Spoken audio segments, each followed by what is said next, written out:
Steve, tell us the name of your Tiki Bar. The Tiki Bar is the Rocking Jellyfish Lounge in Twawalka. Oh my gosh. That really rolls off. That really rolls off. Welcome to another episode of Secret Tiki Escapes. I am Duke BossaNova, and we're going to go meet the crew inside here in just a minute, inside the Rocking Jellyfish Lounge. So let's go through these doors and inside.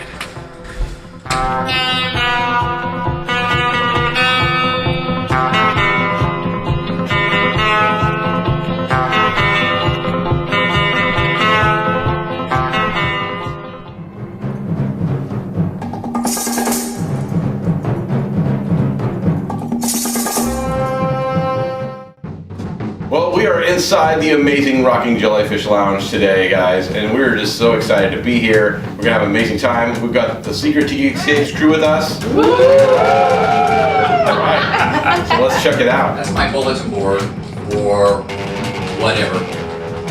You just need strings going between all of them. You could have like a tiki conspiracy wall. Oh yeah, well there's a little bit. That would be amazing. So I wanted to call it Twawalka, which is the native Pacific Northwest name for the Gig Harbor area where we are right now. Yeah. But since that does come trippingly off the tongue, especially after a couple of drinks, Did you have a couple drinks in you when you came up with the name? That'd be a great name for my bar. So what I did was I took a literal name of the rocking chairs on one end of the bar and the jellyfish on the other end of the bar, and we called it the Rocking Jellyfish. Not only that, but it's rocking because this is the party place. It is, yes. Yes, thanks to you guys, and thanks for being out here. Yes, thank you for having us. So, what got you into Tiki in the first place?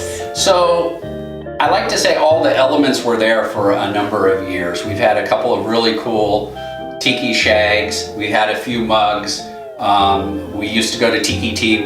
Heidi, my wife, and I used to live in Los Angeles, and we used to go there quite frequently, so we loved it. And then in 2018, we bought the house we're in today, and this bar was here, and I wanted to design a bar around it. And the bar was sort of started as a mid-century modern 60s bar, and then because I had the elements of Tiki and the appreciation from Tiki, I went to TikiCon in 2018, which is where I met you all for the first time. And a lot of the TikiCon was to get ideas to go to the Home Tiki Bar tour and to sort of get into the design elements. But what I got sucked into was the Tiki Ohana, the whole idea of the community, the whole idea of the culture. And so it really helped me get my bar a little more on the tiki side, although we'll talk about it. There's some things that are a little bit offbeat or unique about it, but that's the beauty of Home Tiki Bar, right?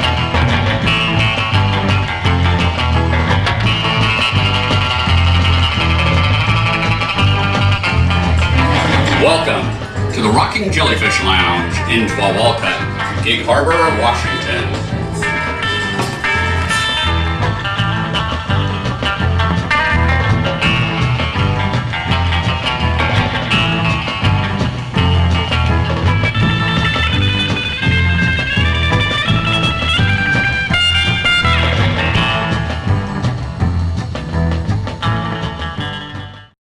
This bar's only been here, we're filming in November 2019. The bar is less than 7 months old.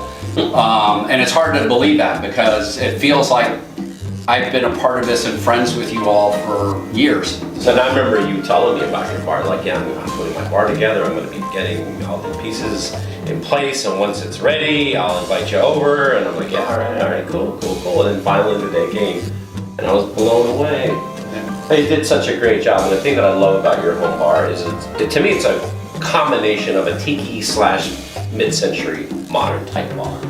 I guess the sort of blessing and curse when you design your own home bar is to work with the geography of what you're given. So we're given this space, we're given some funky mirrors in the back that I definitely wanted to keep. This bar was here, I didn't want to move it.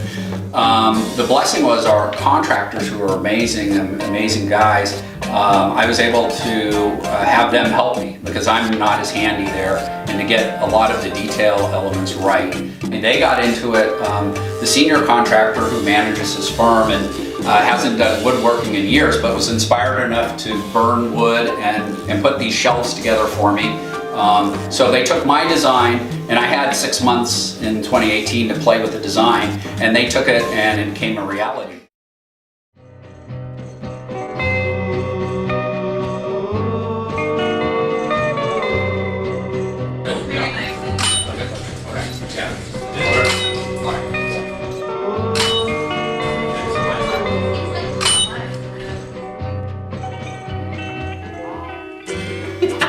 So we are here today with Sammie Marie, Hello. and she's here. She's based here out of Seattle. And so tell me a little bit about what got you into the whole like pinup tiki lifestyle. How did that all start for you? Well, for me, it started more with the 1940s World War II aspect of it. So about 7 years ago, I did a pinup shoot, and I really loved it. I thought it was empowering, it was energetic, it was the preparation and the shoot itself was fantastic, and I wanted to do more of it. And so after a while, I never get enough information. I'm always very curious.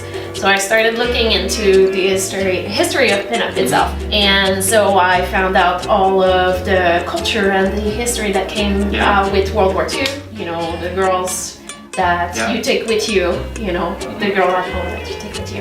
And I found that wildly romantic. So I got into this journey and I met reenactors, living historians, and then I met World War II veterans.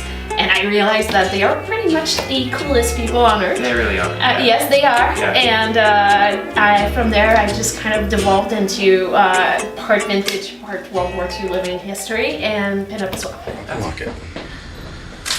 And then you can move around. Hang on, there's an art time palette right there. Uh-oh.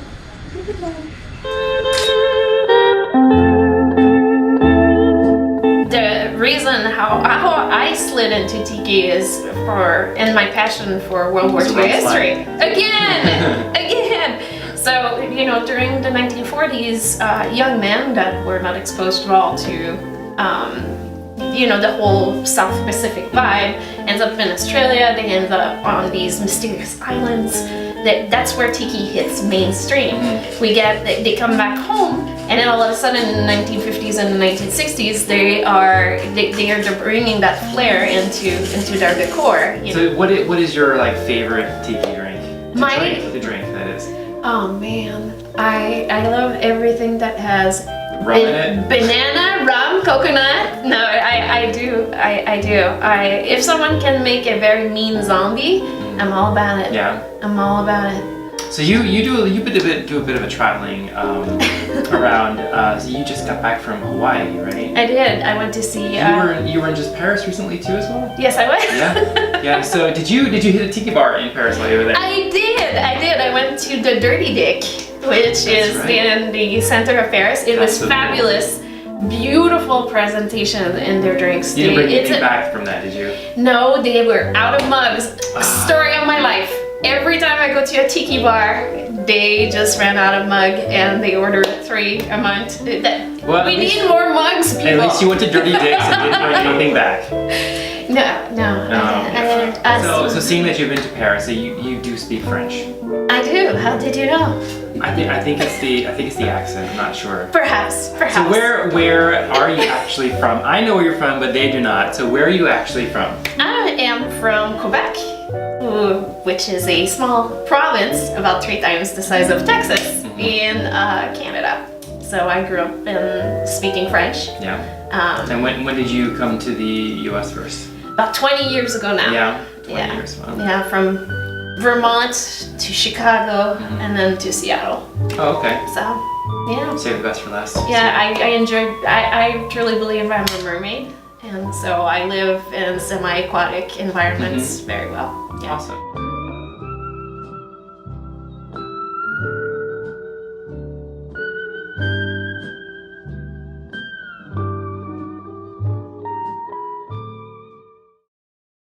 So this half of the Rocking Jellyfish Lounge, which is named because we have rocking chairs on one end and jellyfish on the other end. So it's a pretty literal name.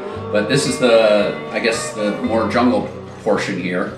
And you got some Whitco on the door. Oh yeah, that's the... So you guys live pretty close to where Whitco was made. Right, and Heather and Ken we got that from them. So this is New Whitco. That's what I was wondering, Their okay. new website. In fact, I was privileged enough to be at Devil's Reef with them when their new website went live, Pleasant Tiki, and I'm customer 00001. So, yeah. Gotta love it. Gotta love it. You know, the bar got more and more tiki elements as we progressed, because it started with concepts of mid-century modern, then the sort of tiki came on top of it, and so we got a lot of little different motifs, because here's the Pacific Northwest. Yeah. And so, and we've got the 60s. And the dogs are also Pacific Northwest, correct? Oh yeah. And we've got a little bit of aquatic, a little bit of jungle. And we've got a much more mid-century modern 1960s vibe, which is what I was going for. So we try to combine the two, and I'm not like strictly adherent to it has to be this tiki or it has to be that 60s. Basically what Heidi and my wife liked, if we thought it was cool and we thought it fit for us, we made it happen, and that's the beauty of a home tiki bar. Yeah, exactly. It's your bar. Do what you want. So we're talking about drinks and drink recipes. So what I do today, pre-make either the syrups or the juices for the drink. So this is the Chief Lapu Lapu, which is a classic drink, orange juice, lemon, passion fruit with passion fruit syrup and a little bit of syrup and spice. And then when people want drinks, and this way it lets me be part of the party and not worry about mixing drinks, but I do like to put the rums together. So basically, all I'll do is I'll take the mix, as I said, and then I have all sorts of cheats, because after I have a few drinks, I forget everything I was intended to do. So I'll tell you what my mix is, and then I'm gonna put 4 to 5 ounces of my mix. And then last night, I'm a little woozy today, because last night I was experimenting for tonight. It's a tough job, it's somebody's gotta do it. And so, You're a saint. yes, really. So what I do is the night before a gathering or a party, I'll take out of the rum cabinet the rums that I want to use for the 3 to 6 drinks I'm making.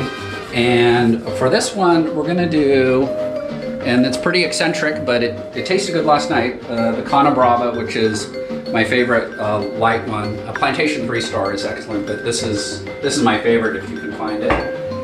And then we're gonna take a Plantation Zamaka. I can never pronounce it, thank you. And so we take an ounce of a dry and an ounce of the silver rum. You know, with the drinks, one of the things I found is those vintage punch bowls. The drinks are like little tiny 4-ounce cups. Oh, there we I'm like, go. those people were smart. They Those were are making smart. some Yeah, they were boozy thinking. punches. Yeah, Yeah. tiny little roly-poly cups with punch bowls. We will get a good 3 ounces of ice in here.